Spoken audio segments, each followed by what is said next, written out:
Hello，歡迎嚟聽盲盒講古仔，記得第一時間訂閱呢個頻道啦，順手點翻個讚、轉發分享啦。歡迎你繼續收聽由南粵蒙面俠演播嘅懸疑修真仙俠小說《殘鋪》第131章，再報火陣。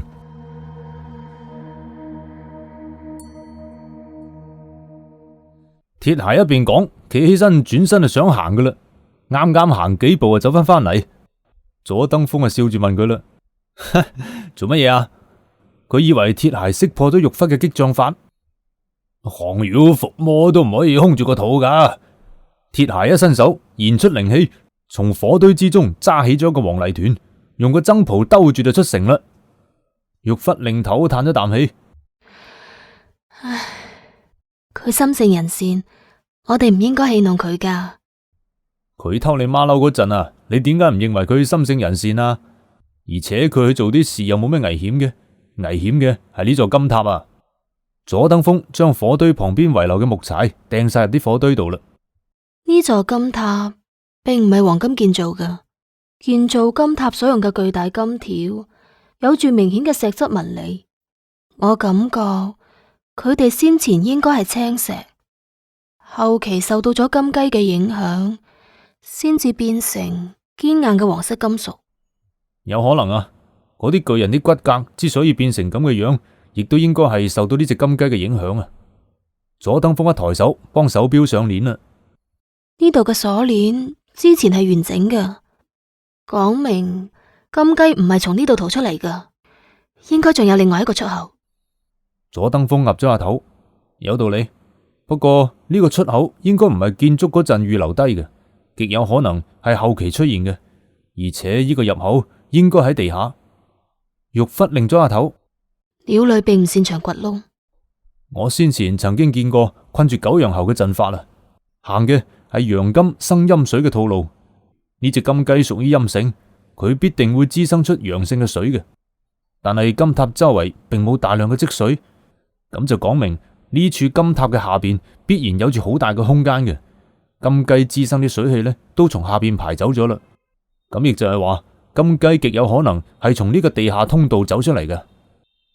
玉忽企起身啦。兵分兩路，先從城中運氣。如果冇發現，就要出城揾胡柏啦。左登峰阻止咗玉忽，唔使急，食啲嘢先啦，然後試下可唔可以衝開呢道門。轉而左登峰攞起手裏邊嗰個黃泥團，拍碎咗之後，將野雞分咗一半俾玉忽啦。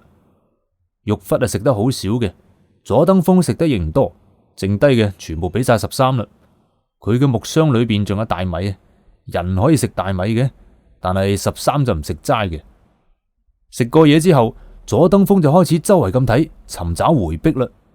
金塔嘅出口正對住城門，距離大門好遠嘅，衝撞火陣就冇辦法布置。玉忽見到左登峰喺度躝步估算距離，估到咗佢想布置某種陣法啦。金塔大門成2尺幾厚，好難衝開噶。可以衝開大門係上策，入去就捉。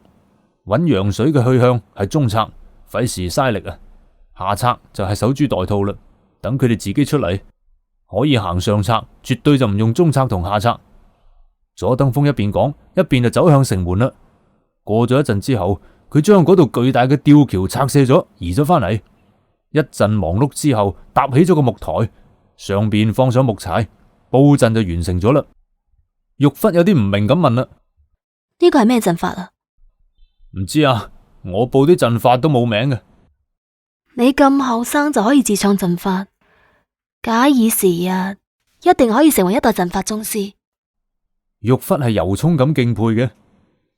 左登峰皺住眉喺度諗：我從來都冇諗得咁遠嘅。有咩難處啊？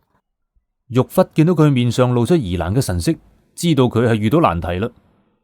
左登峰皺住眉講：呢個火屬陣法可以發揮出幾倍於回避自身能力嘅威力，但係呢度冇回避啊，只能夠用人嚟做回避。男人屬陽，女人屬陰，所以我哋都唔可以單獨咁充當回避，只能夠一齊喐手啊。玉忽聽到咁，向佢就行埋嚟啦。咁就一齊啦。左登峰猛咁擺手，一齊嚟嘅話，咁就冇人嚟觸發陣法啦。木台上邊嗰啲引火之物呢，有幾百斤重嘅，13就肯定拉唔喐嘅。仲係去揾另外嗰個入口啦。左登峰猛咁擰頭啦，唔得，嗰個入口肯定係非常之隱蔽嘅。另外嗰條入口亦都一定係條水道，呢度啲水裏邊都有奇乸嘅，仲有嗰種咬人嘅怪魚。我啊真係唔想落水啦，更加唔想捐窿啊！左登峰就唔怕對手好大隻，就係怕數量多啊！玉忽攤住手苦笑啦。咁點算啊？誒，有啦！左登峰猛然諗到一條可行之計，行上去點着咗火堆，隨即嗌玉忽企喺3丈之外，等啲大火燒起身之後，拱冧個架。玉忽同金針嘅靈氣修為差唔多嘅，靈氣可以外放3丈，而佢呢，勉強可以達到5到7丈。眾人之中，銀冠嘅靈氣修為呢，就可以達到9丈，居於首位啊！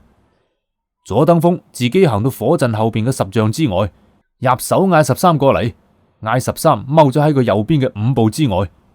佢咁做嘅目的呢，係為咗等13補充一下陰性嘅氣息。13既然個名係13陰陽，體內自然就含有陰陽2種屬性噶啦。左登峰對住13就猛咁吩咐啦：嗱，你唔好喐啊，你一定唔好喐啊！13聽到咁好緊張啊，佢唔明白左登峰點解嗌佢踎喺嗰度。不過聽到左登峰嘅吩咐之後呢，13都仲係岌咗下頭。左登峰等到啲大火燒起身，對住玉忽就講啦：好啦，拉冧個木架佢，等佢接觸地氣。玉忽唔放心咁指咗下13，會唔會整傷佢啊？左登峰擰頭講啦：反衝啲力度全部等我嚟承接住，佢只係中和呢一片區域嘅陰陽之氣，冇危險噶。玉忽聽到咁，轉身燃出靈氣，拉冧咗木架嘅支撐，火陣落地啦。左登峰即刻感覺到一股暴虐嘅火屬靈氣向後就反衝咗過嚟。呢陣時，左登峰要做嘅就係燃出靈氣，頂住呢一股回力，以此俾火陣前衝提供支撐同埋動力。不出左登峰所料啊，13的確中和咗呢一片區域嘅地氣，但係令佢冇諗到嘅係，反衝過嚟嘅火屬靈氣異常之暴虐，佢根本就撐唔住啊！但係佢又唔甘心就此閃身啦，喺情急之下就將冇辦法承接嘅大部分火屬靈氣導入咗地下。按理嚟講呢，火氣入土就會消弭於無形嘅，但係左登峰忽視咗一點啊，咁就係呢處城池荒廢咗好多年噶啦。雖然表面上睇係土路啊，實際上呢啲散落嘅泥土下邊係當年嘅青石路面，而金塔周圍嘅呢啲青石路面，由於常年受到金雞嘅氣息感染，已經帶咗好重嘅金性啦。如此一嚟，就造成咗一串炮仗兩邊響嘅局面啦。火苗就分成咗2部分，一部分向前衝向咗金塔大門，另外一部分向後就竄入咗左登峰所在嘅地下。呢一個過程啊，只係喺轉瞬之間完成咗。左登峰都未嚟得切反應啊，就被炸咗上半空啦。身邊傳嚟嘅哇嗚一聲，講明5步之外嘅13啊，亦都冇可以幸免。好在火苗係從地下炸出嚟嘅，只有向上嘅衝力，唔會對人產生幾大嘅損害啊。不過就算係咁，一人一貓呢，仲係被炸到狼狽不堪咁，跌翻落嚟之後灰頭土面啊！玉忽見到咁，連忙就飛落到左登峰旁邊啦。你冇事啊嘛？哇，冇事。你而家仲認為我可以成為一代陣法宗師咩？左登峰企翻穩之後，率先去睇下13啦。13就並無大礙，只不過就今次係嚇親懵啦，嚇到走出去好遠。玉忽聽到咁，忍唔住笑出聲啦。慢慢嚟，唔使急噶。佢亦都睇出咗啦，左登峰雖然可以布置陣法，但係卻並唔成熟嘅，好多地方仲需要推敲同埋改進。喺異性朋友面前出醜，令到左登峰就大為尷尬啦。佢面散散咁笑咗幾聲，拍甩咗身上邊嗰啲浮土，行向金塔嘅大門啦。火陣威力好大啊，成2尺咁厚嘅大門已經被衝撞到扭曲變形。可惜嘅係大門就並冇被衝開，睇咁嘅樣，應該係門嘅裏邊上下都有門閂嘅。左登峰見到咁，大為啲失望啦。今次真係白忙一餐，白白咁丟架啦。玉忽見到咁，出聲安慰佢啦。之前我一直喺度擔心，我哋喺度揾緊其他入口嘅時候，佢哋會從呢度走出嚟，咁樣最好啦。我哋入唔到去，佢哋都出唔到嚟，費事你入我出咁捉伊恩啦。左登峰向玉忽笑咗一笑，咁啦，你負責東北同埋西北，我負責東南同埋西南，先從城裏邊揾啦。如果冇嘅話，再去城出邊啦。聰明嘅女人呢，總係會喺男人尷尬嗰陣幫佢留低顏面嘅。玉忽岌咗下頭之後，向東北就飛落過去啦。左登峰轉身向東南區域行過去。13見到左登峰嘅木箱喺呢度，知道左登峰仲會翻嚟嘅，所以就冇一齊跟佢去啦。整體嚟講，呢一座古城可以分為東城同西城。東城係貴族生活嘅區域，西城呢就係奴隸生活嘅場所啦。左登峰先前嘅安排就係為咗等兩個人各自巡查一半貴族區同埋一半奴隸區啊。呢一處城池有3000年嘅歷史啦。所有可以腐爛嘅嘢全部都腐爛晒啦，但係黃金同埋玉石製品呢，佢係得以保留落嚟。通過精美嘅樓閣以及大量嘅金銀器皿嚟睇，呢度啲貴族呢，先前係生活得十分之奢華嘅。調翻轉頭，西邊奴隸居住嘅地方，完全就係另外一種情況啦，連石製嘅床鋪都冇，生活器皿亦都係最簡陋嘅石器。呢度最常見嘅就係石斧同埋各種耕種嘅農具。左登峰仲發現咗唯一嘅一件裝飾品，係用黑色嘅石頭磨成嘅頭飾啊！頭飾好大好長嘅，唔使問都知係巨人使用噶啦。佢哋雖然係地位低下嘅奴隸，但係亦都有愛美之心嘅。左登峰翻到金塔下邊清點戰利品嗰陣，玉忽就悠悠然咁翻嚟啦。誒，你做乜空住手翻嚟嘅？你做咩學晒日本仔啲嘢啊？玉忽愕然咁睇住左登峰面前琳琅滿目嘅金銀珠寶。我以後總係要食飯噶，何況而家呢個社會有錢好辦事啊嘛。左登峰開始一件件咁向個木箱裏邊放嘢啦。呢啲嘢呢，都係佢先前從貴族區發現而且兜翻嚟嘅，以金玉為多，白銀就比較少。難得喎，你一件都冇賴低啊！玉忽就哭笑不得咁睇住一副守財奴咁嘅樣嘅左登峰。冇啊，可以拎嘅全部拎晒噶啦。左登峰將啲嘢放入個木箱度，轉而孭起木箱向東北區域行過去啦。玉忽就肯定冇攞到嗰度裏邊嘅嘢，佢要去再搜刮一次啊。13見到佢孭起木箱，亦都起身跟咗過去。玉忽就不滿咁對住佢嗌啦：左登峰，你幾時變得咁貪財噶？喺佢睇嚟，左登峰揾呢啲值錢嘅器物，而唔去揾金塔入口啊，咁係有啲本末倒置啊！當我明白人多力量大嗰陣啊，左登峰並冇擰轉頭。呢個社會最值錢嘅就係錢，最唔值錢嘅就係命。有咗足夠嘅錢，我就可以請無數要錢唔要命嘅人同我做馬前卒噶啦。玉忽聽到咁，猛然皺起眉頭啦。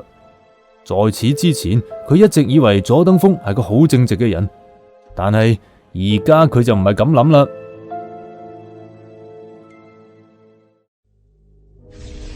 歡迎你繼續收聽由南粵蒙面俠演播嘅懸疑修真仙俠小說《殘鋪》第132章：天池毒物。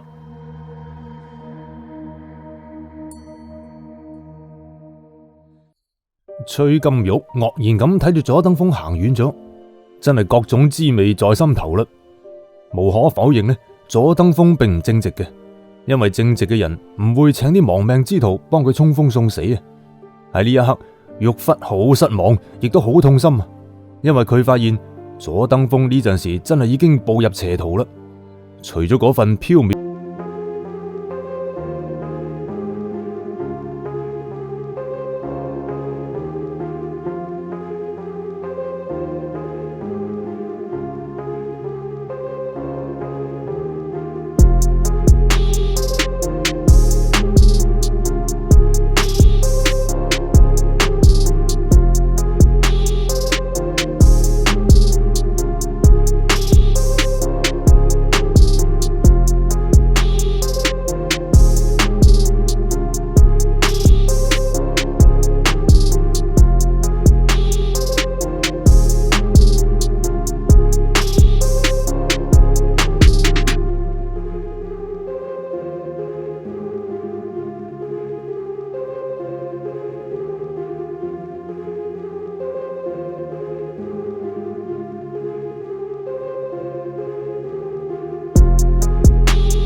後先至係兼濟他人。如果拋妻棄子咁為他人而奮鬥，咁樣嘅男人先至係真正嘅本末倒置。唔理係男人定係女人啊，都希望自己嘅伴侶只係對自己好嘅。一個見人就笑嘅人應該係屬於大家嘅，一個只係對自己笑嘅人先至係屬於自己嘅。佐登峰嘅所作所為啱好就對應咗呢一點。佢唔係個老好人啊，對佢好嘅人佢會報答嘅，對佢唔好嘅人佢就會報復噶啦。同咁樣嘅人交往，永遠都唔使擔心佢會以怨報德嘅，因為佢本性良善，唔會對唔住第二個人嘅。不過你亦都唔使指意佢會以德報怨，因為佢恩怨分明，唔會對唔住自己嘅。呢種男人係有性格嘅，而呢個正係玉忽睇重而且欣賞嘅。佢唔希望自己日後嘅男人對每一個人都好，佢只係希望佢日後嘅男人只對自己好，咁先至顯得珍貴啊。不過玉忽亦都好清楚，佐登峰係好難接納佢噶啦。佐登峰對自己約束得非常之嚴格，唔會俾自己任何嘅借口去背叛亡人嘅。玉忽好清楚自己係冇機會噶啦，不過佢亦都冇想要求太多，可以陪住佐登峰完成心願，亦都係一件好值得自傲嘅事啦。喺佢睇嚟，佐登峰就算揾齊6隻陰屬嘅動物，亦都好難將無心羽復活嘅。不過結果係點並唔重要，無心羽如果復活咗，佢會歡喜咁離開嘅。一世人可以做一件值得自傲嘅事，已經就足夠噶啦。如果無心羽唔可以復活，佢亦都可以拖住呢個男人。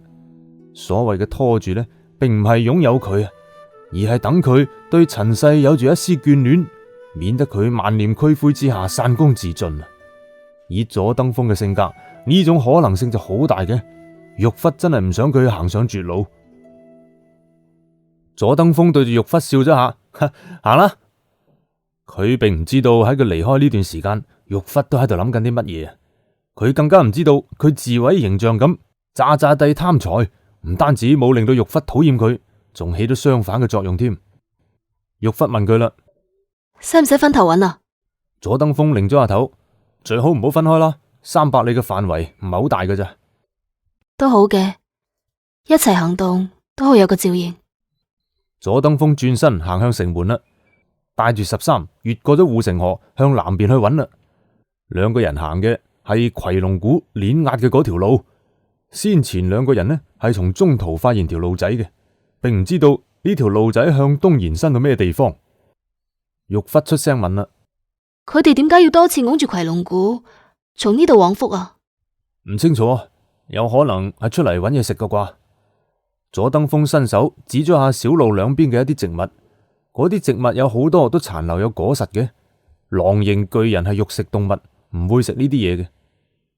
玉忽聽咗咁岌咗下頭，先前上咗當，令到兩個人都有啲神經緊張啊，好驚錯過任何嘅細節，有啲簡單嘅事亦都諗到複雜咗啦。嚟到咗半山腰，兩個人就發現咗喺遠處正喺度上竄下跳嘅鐵鞋。佐登峰伸手指住鐵鞋就笑啦，嗱，睇到未啊？鐵鞋做嗰啲啊，先至係日本仔做嘅嘢啊！鐵鞋呢陣時正喺遠處放緊火啊，遇到乾草就點火，遇到巨人就追殺。有時候啊，兩件事仲係同時進行添，喺度忙到不亦樂乎咁。玉忽聽到咁亦都笑啦。佢係燒殺，你係掠奪。鐵鞋嘅修為異常之精深啊，真係個好好嘅幫手。以後啊，真係仲要帶住佢先得。玉忽有啲不滿咁睇到佐登峰一眼。佢只係一個冇心計嘅癲佬，你點好意思利用佢啊？佐登峰向前掠嘅同時，擰轉頭就向南邊望啦。我就係要利用佢，而且至少要利用佢3次啊！凡事都要有個度噶。玉忽抬高咗聲調，做人嘅底線唔可以卑鄙無恥嘅。玉忽呢陣時感覺佐登峰係觸及到呢個底線啦。哼，我利用佢都係為佢好咋，佢幫我3次，我就會出手醫翻好佢嘅瘋癲。如果唔係，我憑咩冒險嚟幫佢啊？玉忽落下身形，一伸手拉住咗佐登峰。佢癲咗好多年噶啦，你可以醫翻好佢。佐登峰擰轉頭睇住玉忽啦，佢嘅12經絡之中嘅足厥陰肝經同埋手厥陰心包經呢兩處經脈淤塞唔通啊，呢個係佢嘅病因嚟嘅。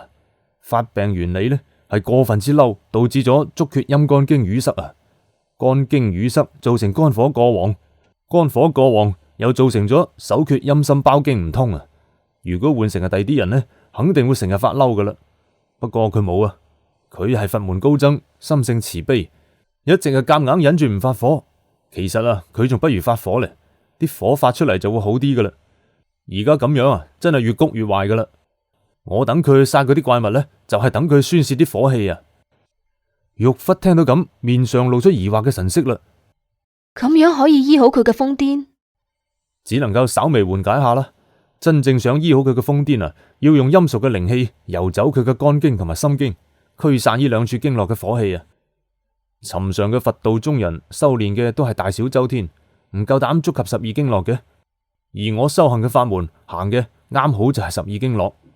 另外，我啲元陰真氣亦都淨係陰性嘅，用嚟克制肝火嘅話最有效噶啦。咁你點解唔幫佢啊？佢係佛門高僧，自然會知恩圖報噶。玉忽就出聲求情啦。呢個癲佬本來就令人同情，善良嘅癲佬就更加係咁啦。未到時候啊，左登峰轉身就想走啦。玉忽再度拉住咗左登峰件袍。點解未係時候啊？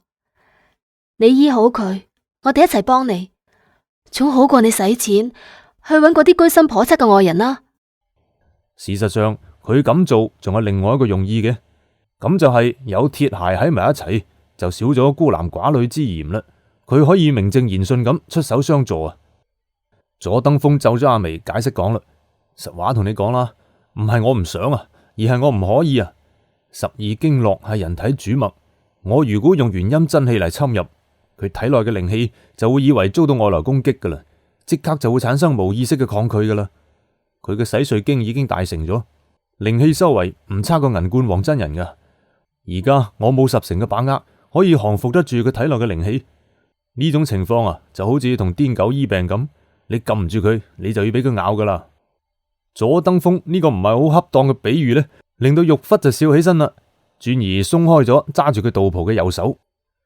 等我啲靈氣修為高過佢，我就出手幫佢醫好瘋癲啦。跟住我挨幾年先啦，總好過成世人渾渾噩噩、瘋瘋癲癲咁啊！快啲拉我啲嘢！左登峰一躍而起，躍過山梁。令佢冇諗到嘅係，山梁嘅對面竟然係一處巨大嘅湖泊，湖水啊幾乎同山脊係平齊嘅。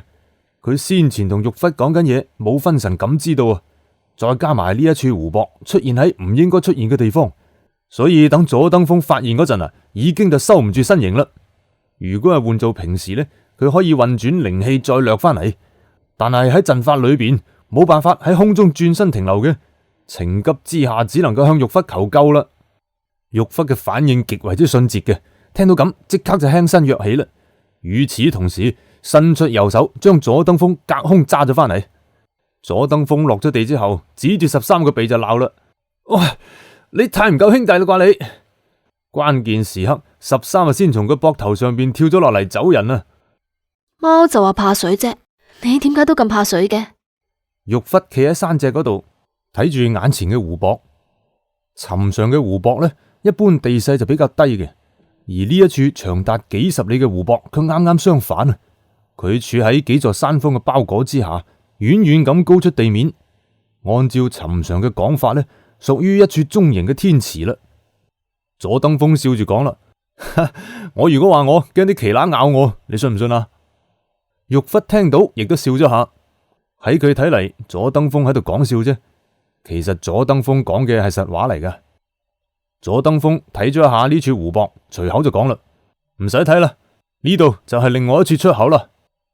佢之所以咁確定，有3個原因嘅。第一，呢一處湖泊出現咗喺唔應該出現嘅地方，地勢太高啦。第二，呢一處湖泊嘅湖面上邊生長咗大量嘅水生植物，到咗冬季亦都並冇枯萎到，密密麻麻咁，幾乎睇唔到水面嘅。第三，佢敏銳咁感覺到湖裏邊有住大量佢從來都未見過嘅動物啊！玉忽聽到咁岌咗下頭，佢先前都冇諗到過會係一個咁巨大嘅湖泊啊！湖水好渾濁啊！呢度裏邊有嘢到啊！陰性金雞呢會滋生出大量嘅陽水嘅，呢種水唔理係對人同埋對動物都有益，自然就會有大量嘅水生動物喺呢度繁衍噶啦。另外，湖水就好溫暖嘅，喺溫暖嘅環境裏邊，動物就生得好快，體積亦都更大啦。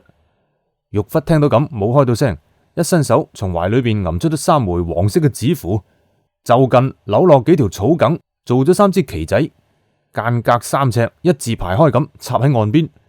過咗一陣之後，左右2支旗仔就被崩飛咗啦，中間嗰支黃色嘅旗仔突然間就起火啦。左登峰皺住眉啦，咁係咩情況啊？佢雖然唔知道玉忽施法嘅原理，卻係知道佢喺度窺探湖水裏邊嘅情況啊。裏面嘅動物有好多，不過有道行嘅動物淨係得1條。咁係咩料嚟噶？係乜嘢唔清楚，目前可以肯定嘅係呢樣嘢一定有毒。